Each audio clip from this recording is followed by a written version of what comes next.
ইসলামী ছাত্র আন্দোলন বাংলাদেশ কেন্দ্র ঘোষিত কর্মসূচির আলোকে আজকে ইসলামী ছাত্র আন্দোলন মাদারীপুর জেলা শাখার উদ্যোগে আয়োজিত আজকের এই বিক্ষোভ মিছিলের সংগ্রামী সভাপতি বিপ্লবী ছাত্র ভাইয়েরা সবাইকে ইসলামী ছাত্র আন্দোলন মাদারীপুর জেলার সাংগঠনিক বিভাগের পক্ষ থেকে সংগ্রামী শুভেচ্ছা ও মোবারকবাদ জানাচ্ছি। সংগ্রামী ছাত্র বন্ধুরা, আমরা এখানে যারা উপস্থিত হয়েছে আমরা সবাই জানি এই দেশ, আমি যদি বাংলাদেশের স্বাধীনতা থেকেই শুরু করি, বাংলাদেশের স্বাধীনতা সংগ্রামে সবচেয়ে বেশি যারা রক্ত ঝরিয়েছে, যারা জীবন দিয়েছে, যারা সংগ্রাম করেছে তারা হচ্ছে দেশের ছাত্র সমাজ। যার জন্য আপনারা জানেন, পাকিস্তান বাহিনী যখন সর্বপ্রথম হামলা করেছিল সেটা ঢাকা বিশ্ববিদ্যালয়ে হামলা করেছিল, কারণ তাদের মূল টার্গেট ছিল এদেশের ছাত্র সমাজ। পাকিস্তান বাহিনী হামলা করে এদেশের ছাত্র সমাজকে দমিয়ে রাখতে পারে নাই। এদেশের ছাত্ররা, এদেশের মানুষেরা তারা হাতে অস্ত্র তুলে নিয়েছিল। বাংলাদেশ স্বাধীন হয়েছে, তাদের স্বপ্ন ছিল সাম্য, মানবিক মর্যাদা এবং সামাজিক ন্যায় বিচার প্রতিষ্ঠা হবে।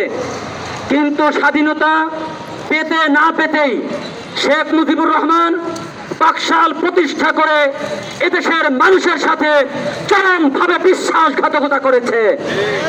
এদেশের মানুষ আবার সংগ্রাম করলো, আবার রক্ত দিল, আবার জীবন দিল। স্বৈরাচারের সাথে এদেশের মানুষ রক্তের বিনিময়ে তাকে ক্ষমতা থেকে হটিয়েছে। 1991 সনে একটি নির্বাচন হয়েছে। এদেশের ছাত্র সমাজ অনেক বুক ভরা আশা নিয়ে তথাকথিত জাতীয়তাবাদের ধারক এবং বাহকদেরকে এদেশের মানুষ ক্ষমতায় এনেছিল। তাদের স্বপ্ন ছিল এদেশের মানুষ শান্তিতে থাকবে, এদেশের যুব সমাজ তারা চাকরি পাবে, এদেশের ছাত্র সমাজ বিনামূল্যে তারা শিক্ষা নিতে পারবে। কিন্তু তথাকথিত সেই জাতীয়তাবাদের ধারক এবং বাহকরা 1991-তে যারা ক্ষমতায় এসেছে, ক্ষমতায় এসে তারা এদেশের মানুষের সাথে বেইমানি করেছে। আবার শুরু হলো সংগ্রাম, আবার শুরু হলো রক্ত দেওয়া, আবার শুরু হলো জীবন দেওয়া।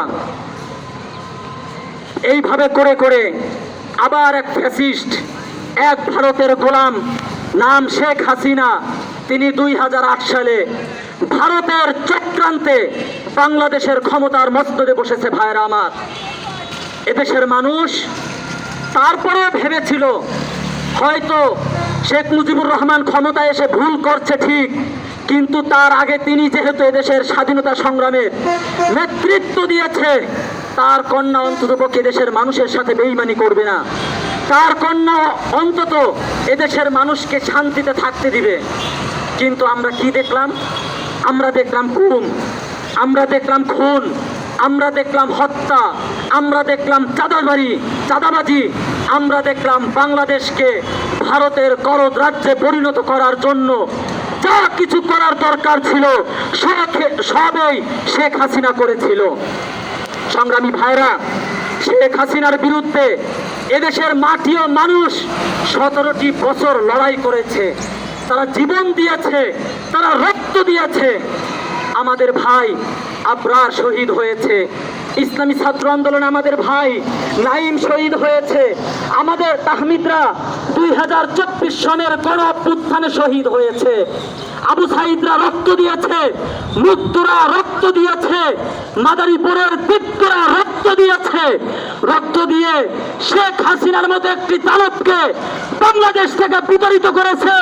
কিন্তু আবার আমরা দেখতে পাচ্ছি যার জন্য 2024-এ আমরা গণঅভ্যুত্থান ঘটিয়েছিলাম, সেই ফ্যাসিবাদ, সেই চাঁদাবাজ, সেই খুনিরা আবার আমাদের উপরে চেপে বসার চেষ্টা করছে। ভাইরা আমার, তার ধারাবাহিকতায় আজকে আপনারা দেখেছেন, আজকে বাংলাদেশের শীর্ষ একজন আলেম, যিনি এই 24-এর গণঅভ্যুত্থানে রাজপথে সামনের সারিতে নেতৃত্ব দিয়েছেন সেই মুফতি রেজাউল করিম আবরারের নামে এদেশের পেটুয়া পুলিশ বাহিনী তার নামে সন্ত্রাসের মামলা দিয়েছে।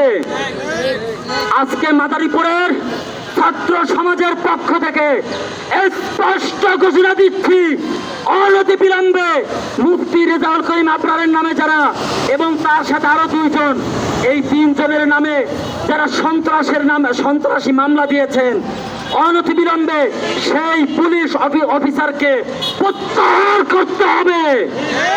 অনতি বিলম্বে তাকে বিচারের আওতায় আনতে হবে। 24-এর গণঅভ্যুত্থান এদেশের মানুষ করেছিল আলেমদেরকে জঙ্গি ডাক দিয়ে, তাদেরকে বিপদগ্রস্ত করে, তাদেরকে নির্যাতন করার জন্য নয়। 24-এর গণঅভ্যুত্থান চাঁদাবাজির জন্য হয় নাই। 24-এর গণঅভ্যুত্থান খুনের জন্য হয় নাই।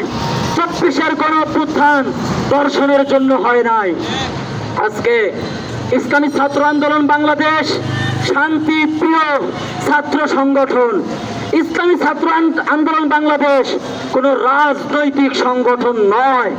ইসলামী ছাত্র আন্দোলন বাংলাদেশ এদেশের মানুষের কথা বলে, মাটির কথা বলে, এদেশের মানুষের মুক্তির জন্য কাজ করে, যার জন্য আমাদের সহযোদ্ধা তাহমিদ নিজের জীবন বিলিয়ে দিয়েছে। এদেশে চাঁদাবাজি হওয়ার জন্য নয়, এদেশের মানুষের মুখের ভাষা কেড়ে নেওয়ার জন্য নয়। আজকে স্পষ্ট করে বলতে চাই, যারা চাঁদাবাজি করেন, যারা খুন করেন, যারা বিভিন্ন ক্যাম্পাসগুলোতে, আমি নাম ধরেই বিশেষ করে ছাত্র দলের ভাইদেরকে বলবো, 24-এর গণঅভ্যুত্থানে আপনারা আমাদের সাথী ছিলেন, আপনারা আমাদের সাথে রক্ত দিয়েছেন, আপনারা আমাদের সাথে জীবন দিয়েছেন। কিন্তু দুঃখ এবং পরিতাপের বিষয়, ছাত্রলীগ যেই কাজগুলা করেছে, আপনারা ঠিক একই কাজ বর্তমানে আপনারাও করছেন। ছাত্র দলের ভাইদের